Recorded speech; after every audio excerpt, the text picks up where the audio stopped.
ఈ గత 8 నెలల కాంగ్రెస్ పార్టీ ప్రభుత్వంలో రైతాంగం, వ్యవసాయం, రైతులు ఎంత మోసపోయినరో, ఎంత దగాపడ్డారని నేను చెప్పవసరం లేదు. ఊర్ల నుంచి వచ్చిన మీ అందరికీ బాగా తెలుసు. మీ అందరి తరఫున బీఆర్ఎస్ పార్టీ ఒక మాట యాద పెట్టుకోండి.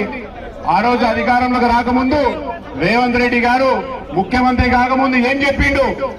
అధికారంలోకి రాగానే డిసెంబర్ 9వ తారీఖు రుణమాఫీ చేస్తానని చేసిండా? చెప్పరు. 9వ తారీఖు రుణమాఫీ అయిందా? కొంతమందికి అయిందేమో 9వ తారీఖు.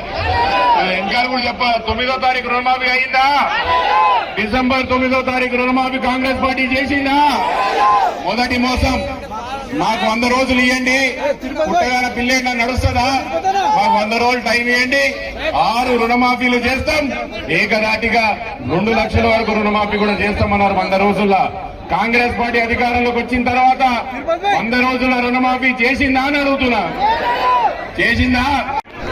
ఒక్కసారి తెలంగాణ తల్లికి పాలాభిషేకం చేస్తున్న అందరూ జై తెలంగాణ, జై తెలంగాణ. కాంగ్రెస్ పార్టీ ఏదైతే నిర్ణయం తీసుకున్నదో, తెలంగాణ సెక్రటరియట్ ఎదురుగా ఏదైతే స్థలం తెలంగాణ తల్లి కోసం మనం ఏర్పాటు చేసుకున్నామో ఆ యొక్క స్థలంలో రాజీవ్ గాంధీ గారి స్టాచ్యూ పెట్టడం బీఆర్ఎస్ పార్టీగా తెలంగాణ సమాజం అంతా కూడా వ్యతిరేకిస్తున్నది.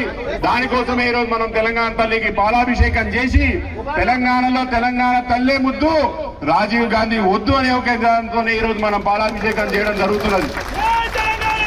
అధికారంలోకి వచ్చిన 100 రోజుల్లోనే అధికారంలోకి దీనికోసం మీ తరఫున కొట్లాడడానికి బీఆర్ఎస్ పార్టీ ముందరకు వచ్చింది.